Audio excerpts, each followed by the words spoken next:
When the dollar go flat, where you gonna be at? Where you gonna be at?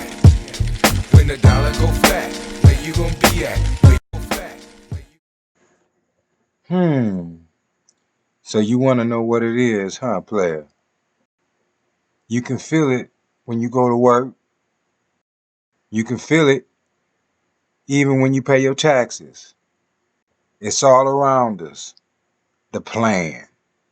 The plan to eliminate real money and make the average person suffer.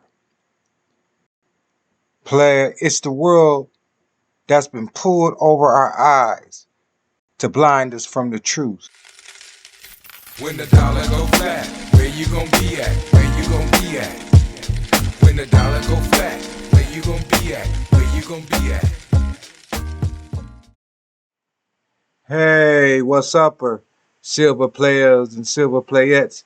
It's your boy Cleveland Coin Stacker in the flesh. Listen, glad you tuned in today. Again, if you like the content, if you like what we're talking about, if what I'm saying is affecting your reality, then most definitely subscribe, download, dig deep, definitely hit a like, and also hit the alerts. And we're going to take you deep into why I started coin stacking. So let's stack it rich. You dig? Okay. So you see a lot of coinage there. I mean, you know, players and players, this is not even a third of the change I had acquired from the last 10 years, something like that. So, and I knew a little about currency. I knew a lot about Federal Reserve notes, but I did not know that, there were time periods where there were 90% silver in coins and, circulated, uncirculated. I knew that you could become a collector, and if you had the fortitude and wherewithal to, go in, put the white gloves on, and keep the coins over time preserved, and all of that, that you potentially maybe hand it down to your child, or becomes a family heirloom that could gain some momentum and later on get you some wealth. We all know that. That's like in movies. You know what I mean? Where the elite, that live on the golf course, of course they have, profound jewelry and profound art. But what I'm saying is that was my way of saying, okay, well, I'm just gonna task myself and just save some change. Okay, so this what you seeing, I never sifted through it to see what was meant to be for 1935. I never ever sifted through it to see what could be viable, what was worth something, what was not. My whole grind was just having it and just every day coming in and feeding the hole, throwing some change in there, trying to create my own little system of due diligence.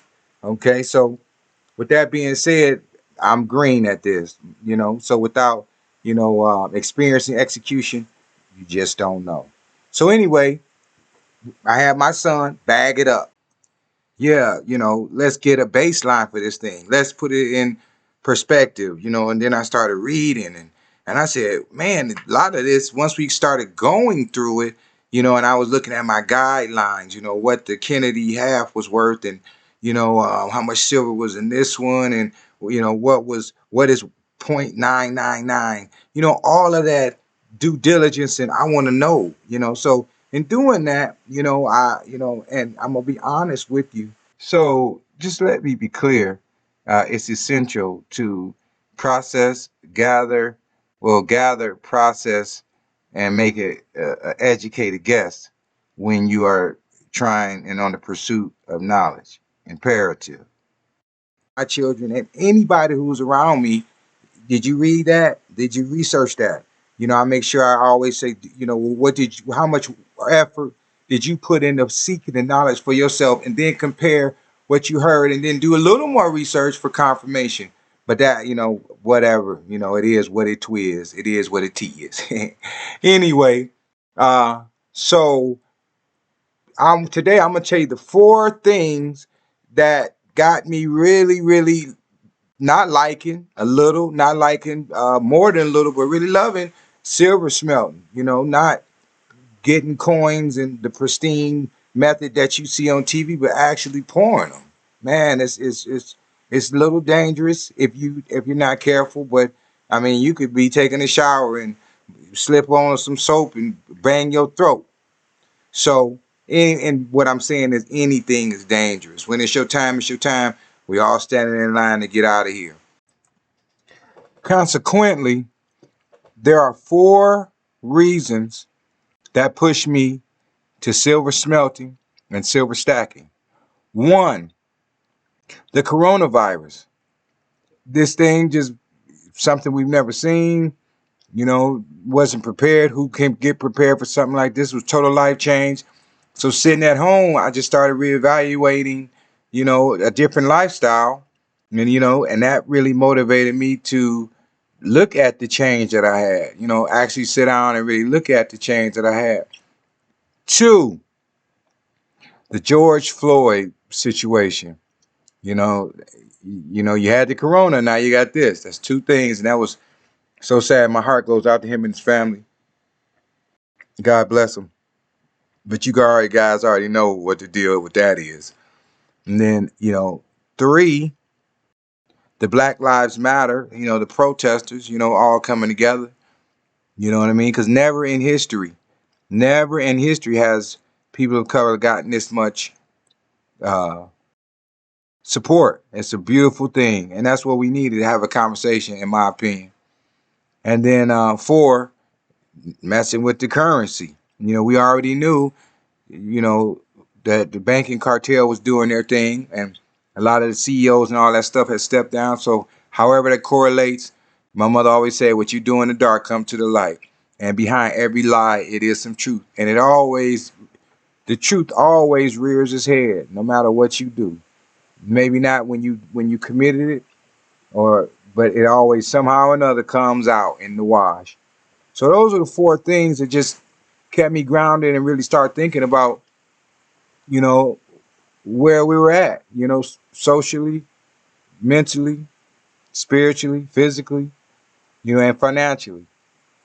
Okay, so um, at a point, we got to quit with the microwave, the fast moving around, and really evaluate where we're going to be at. I mean, literally, and this is to anybody, all lives matter. But right now, Black lives matter. This is the season for that. This had to happen. There's no such thing as coincidence. Just like what's going on with our finances, black, white, green, yellow, whatever it means. We're all going. It's called collective guilt. We're all going to suffer good or bad behind other people's behavior. It's just the way it is. So my mom used to call it a good bad. In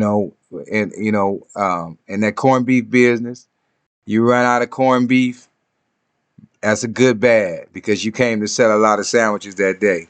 That's a good bad. So with that being said, being prepared for something like this is not a great situation that we're in this position. But what if you had silver? Or what if you had gold? Or what if you had platinum? What if you had that and you knew about it and educated yourself on it and gave yourself a way out instead of the Federal Reserve just going flat on you and you standing in the cheese line? You don't know. And that cheese line ain't bad. I done been there. That government cheese is excelente. That government cheese, again, is excelente. But again, that's what we had to do to survive. So it's the same situation. We're on a hamster wheel, and in a minute, that hamster wheel is going to stop, So, and I'm not a conspiracy theorist. Again, I make no claims to be a financial guru or none of that. I'm just telling you my opinion. You dig? I'm telling you what's on my membrane. I'm telling you what I'm smoking over in my mind, and I'm regurgitating, to the atmosphere, to you. $22, $23, $3 over spot for some silver, rounds and bars. Gotta get it. If you're fortunate enough to get down with some gold, like I said, if you a good boy to your girl and you really gave her that good backiotomy, that good back rub, and you say, baby, can I, I've been a good boy, but I ain't hung out at the club and did what I needed to do. Can I go get a, a bar, a silver 0.9995 silver bar, or and I've been extra good. Can I get a silver bar or something like or gold? So again, I'm being funny, But the reality is I'm being 100. Would you rather you guys give? Would you rather you guys want me to give you the truth or the fluffy? I prefer the truth. So silver, real, real, real money.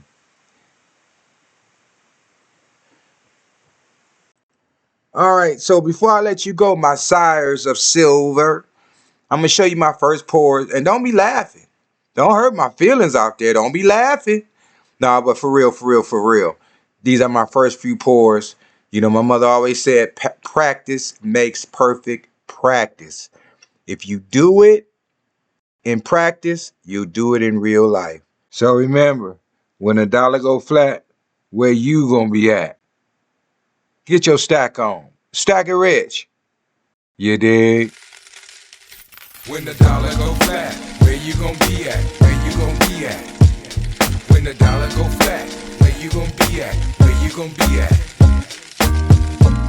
Stack on players. Stack on players. Stack on players. That's why we're stacking. That's why we're stacking. That's why we're stacking. Quarters, nickels, dimes, and pennies. Stack on players. Stack on players. Stack on players. Quarters, nickels, dimes, and pennies.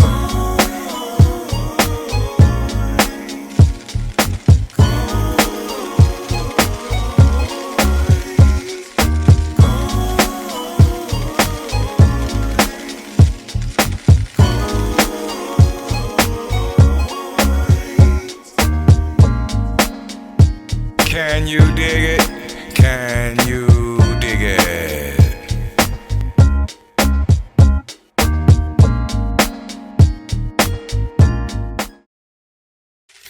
When the dollar go flat, where you gonna be at? Where you gonna be at? When the dollar go flat, where you gonna be at? Where you gonna be at? Stack on, player.